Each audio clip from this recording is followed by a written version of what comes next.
شطرنج اور چیس کھیلنے کا حکم، کیا چیس کھیلنا جائز ہے اگر پیسے نہ لگائے ہوں؟ نہیں، جائز نہیں ہے۔ چیس کھیلنا یا شطرنج کھیلنا صرف اس کے لیے جائز ہے جس نے جنگ لڑنی ہو اور جنگوں کی چالیں سیکھنی ہوں۔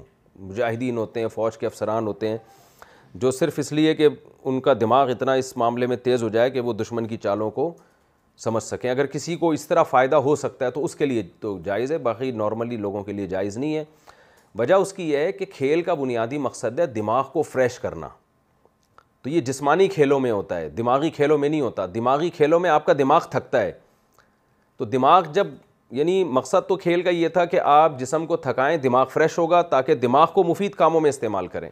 لیکن آپ نے دماغ ہی شطرنج میں تھکا دیا تو دماغ تو کسی کام کا رہا نہیں پھر وہ، تو یہ اس لیے ایک فضول اور انتہائی لغو چیز میں اپنے دماغ جیسی مفید چیز کو کی صلاحیتوں کو برباد کرنا ہے، اور ٹائم بھی بہت زیادہ ویسٹ ہوتا ہے۔ اس لیے یہ مجتہدین نے کے نزدیک اس پہ فتویٰ جو صدیوں سے چلا آ رہا ہے وہ یہی ہے کہ یہ جائز نہیں ہے، اور اس پہ بعض صحابہ سے آثار بھی منقول ہیں اس کے ناجائز ہونے کے۔ اچھے کھیل کھیلا کریں، بھاگنے دوڑنے والے اور اس ٹائپ کے۔ ہاں، لوڈو وغیرہ کھیل سکتے ہیں اس لیے کہ اس میں دماغ کی تھکتا نہیں ہے بلکہ دماغ کی تفریح ہوتی ہے، کیونکہ دماغ اس میں بہت استعمال نہیں ہوتا، تو دماغ استعمال ان کاموں میں کریں جس کا آؤٹ پٹ کوئی اچھا ہو، جس کا کوئی رزلٹ نکلنے والا ہو۔ جیسے کوئی زبان سیکھ لیں، انگلش سیکھ لیں، چائنیز سیکھ لیں، عربک سیکھ لیں، ان چیزوں میں دماغ استعمال کریں گے نا تو کوئی کام آئے گا یہ۔ اور اس شطرنج کھیلنے میں ہی کھپا دیں گے دماغ کو تو کیا فائدہ؟ تو زندگی کے ایام بہت قیمتی ہیں، اس طرح سے جان کر اس کو برباد کرنا یہ تو بہت بری حرکت ہے۔ کیا نامحرم سے صرف میسج چیٹنگ کر سکتے ہیں؟ اگر صرف میسج کے ذریعے نامحرم سے گفتگو کی جائے تو کیا یہ بھی گناہ ہے؟ کیوں گفتگو کر رہے ہیں بھائی؟ محرم دنیا میں ختم ہو گئے ہیں کیا گفتگو کرنے کے لیے؟ تو بلا وجہ نامحرم سے میسج بازیاں کرنا یہ جائز نہیں ہے، اس میں فتنے کا اندیشہ ہے۔ نمازی سامنے سے گزرنے والوں کو کیسے روکے؟ اگر کوئی نماز کے دوران آگے سے گزر رہا ہو تو کیا اسے نمازی ہاتھ سے روک سکتا ہے؟ نیز اگر اس نے روک لیا تو نماز کا کیا حکم ہوگا؟ بلال صاحب، روکنا چاہیے، حدیث میں آتا ہے اس کو زبردستی روکو۔ تو کوئی بھی نمازی کے آگے سے گزر رہا ہو تو نمازی کو چاہیے ہاتھ سے ایسے کر کے اس کو روک دے، سختی کے ساتھ ایسے۔ 3 جمعہ چھوڑنے سے کیا آدمی کافر ہو جاتا ہے؟ کیا کوئی شخص مسلسل 3 جمعہ چھوڑنے سے کافر ہو جاتا ہے؟ حافظ سعید انڈیا سے، جی یہ حدیث میں آتا ہے، لیکن حدیث میں آتا ہے کہ 3 جمعہ چھوڑنے سے کافر ہو جاتا ہے، لیکن اس حدیث کا مطلب یہ نہیں کہ اسلام سے نکل گیا، نکاح ٹوٹ گیا، بلکہ کفر کے قریب ہو گیا۔ ویسے تو حدیث میں آتا ہے جو ایک فرض نماز بھی جان کر چھوڑے گا وہ کافر ہو جائے گا، تو 3 جمعے چھوڑنا تو کبیرہ در کبیرہ در کبیرہ ہے، بہت ہی بڑا جرم ہے، تو اس بہت بڑے جرم کو تعبیر کرنے کے لیے ایسا کہا گیا ہے، تو گویا کفر کے قریب پہنچ گیا بہت زیادہ۔ اس لیے انسان کو چاہیے کہ ایک جمعہ بھی نہ چھوڑے۔ تو یہ اصل میں ان لوگوں کے لیے وعید ہے جو کوئی نماز جمعے کی پڑھتے ہی نہیں ہیں۔ کیا نظر ماننا بے فائدہ عمل ہے؟ کیا ایسی کوئی حدیث ہے کہ منت ماننے سے کچھ نہیں ہوتا، جو تقدیر میں لکھا ہوتا ہے وہی ہوتا ہے؟ اگر ہے تو پھر منت پوری ہو جانے کے بعد وہ کام کرنا واجب کیوں ہو جاتا ہے؟ عمر صاحب لاہور سے، جی حدیث میں آتا ہے کہ منت اور نظر جو ہے نا یہ اللہ کی تقدیر کو نہیں ٹالتی، لیکن یستخرج بہ من البخیل، کنجوس آدمی کا پیسہ نکلوایا جاتا ہے اس کے ذریعے۔ یعنی کنجوس آدمی ویسے صدقہ کرتا نہیں تو اللہ اس کو بیماریاں دے دیتا ہے، تو وہ منتیں مانتا ہے، اللہ اگر میں ٹھیک ہو گیا تو میں اتنے پیسے صدقہ کروں گا، میرا یہ کام ہو گیا تو میں اتنے پیسے صدقہ کروں گا۔ تو تقدیر میں جو لکھا ہوتا ہے وہی ہوتا ہے، لیکن اللہ ایسا اس لیے کرتے ہیں کہ منت، ویسے کنجوس لوگ پیسے نہیں خرچ کرتے تو اللہ یہ اس کے ذریعے خرچ کروا دیتے ہیں ان سے۔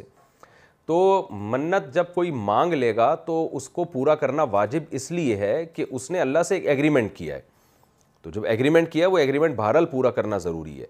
تو منت کے بارے میں حکم یہ ہے کہ منت ہوتی ہے زبان سے، ایک بات سمجھ لیں، دل سے منت نہیں ہوتی کہ دل میں ارادہ کر لیا تھا، زبان سے الفاظوں کہ اگر میرا اللہ نے یہ کام کر دیا تو میں اتنے پیسے صدقہ کروں گا یا کروں گی، یا اتنی نمازیں پڑھوں گا یا نمازیں پڑھوں گی وغیرہ وغیرہ۔ تو جو عبادت کی منت مانی ہے وہ لازم ہو جائے گا۔ قرآن میں آتا ہے یوفون بالنذر، نیک لوگ منت کو پورا کرتے ہیں۔ باقی حدیث میں اس کی حوصلہ شکنی کی گئی ہے منت ماننے کی، وجہ اس کی یہ ہے کہ یہ عبدیت کے خلاف ہے۔ بھئی اللہ کی راہ میں ویسے ہی صدقہ کر دے منت مانے بغیر، یہ تو گویا اللہ تعالیٰ سے کوئی بارگیننگ ہو رہی ہے کہ اللہ میں پیسے جب دوں گا جب بندہ ٹھیک ہو جائے، وہاں پہ گویا اللہ سے جو ہے نا ایک سودے بازی ہو رہی ہے۔ تو غلام کا کام ہوتا ہے کہ وہ سودے بازی نہ کرے، بس وہ اللہ سے ویسے ہی کہہ دے اللہ تو میرے اس مریض کو ٹھیک کر دے، اور صدقہ ویسے ہی کر دے اللہ کی راہ میں، اور جب مریض ٹھیک ہو جائے تو شکر کے طور پہ صدقہ کر دے۔ تو منت کو اس لیے پسند نہیں کیا گیا، جائز ہے لیکن پسند اس لیے نہیں کیا گیا کہ اللہ تعالیٰ کے ساتھ ایک قسم کی یہ گویا آپ خرید و فروخت کا معاملہ کر رہے ہیں۔ تو غلام تو یہ ہوتا ہے غلاموں کی طرح رہتا ہے۔ ہونٹ کے نیچے داڑھی کے بالوں کو کاٹ سکتے ہیں؟ ہونٹ کے نیچے جو بال ہوتا ہے کیا وہ بھی داڑھی کے حکم میں آتا ہے؟ کیا اس کو کاٹنے کی کوئی گنجائش ہے؟ محمد حمزہ یو پی سے، نہیں جی جائز نہیں ہے۔ آج کل داڑھیوں کے بھی عجیب عجیب فیشن آ گئے، تمیز سے داڑھی نہیں رکھی جا رہی لوگوں سے، کبھی اتنا خط بنا دیتے ہیں چاند بن جاتے ہیں، کبھی جو ہے وہ عجیب سے بنا رہے ہیں، اس سے چہرے کی رونق ختم ہوتی ہے۔ داڑھی کو اپنے حال پہ چھوڑ دیں، وہ زیادہ اچھا، جو اللہ نے ہر ایک کو اس کی شکل کے حساب سے داڑھی دی ہے۔ البتہ ہونٹ کے نیچے کوئی بال اگر منہ میں جا رہے ہوں، کھانے میں رکاوٹ بن رہے ہوں، تو ان بالوں کو کاٹا جا سکتا ہے۔ بعض لوگوں کے بال مڑ کے ہونٹوں کی طرف آ رہے ہوتے ہیں تو وہ کاٹے جا سکتے ہیں کیونکہ وہ الجھن کا ذریعہ بنتے ہیں۔ عورت کو طلاق کا حق دے کر کیا واپس لے سکتے ہیں؟ اگر کسی مرد نے طلاق کا حق عورت کو دے دیا تو کیا اس میں تبدیلی ممکن ہے؟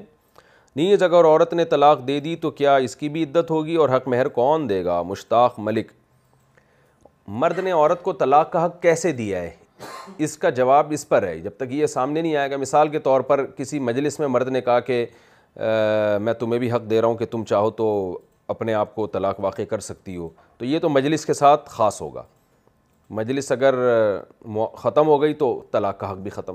اور اگر نیوٹرل ویسے ہی مرد نے کہہ دیا کہ آج سے میں نے تمہیں بھی طلاق کا حق دیا، تو اس سے لگ رہا ہے کہ ہمیشہ کے لیے دیا ہے، تو پھر یہ مجلس کے ساتھ خاص نہیں ہوگا، ہمیشہ کے لیے عورت کے پاس طلاق کا حق آ جائے گا اور یہ مرد حق واپس نہیں لے سکتا۔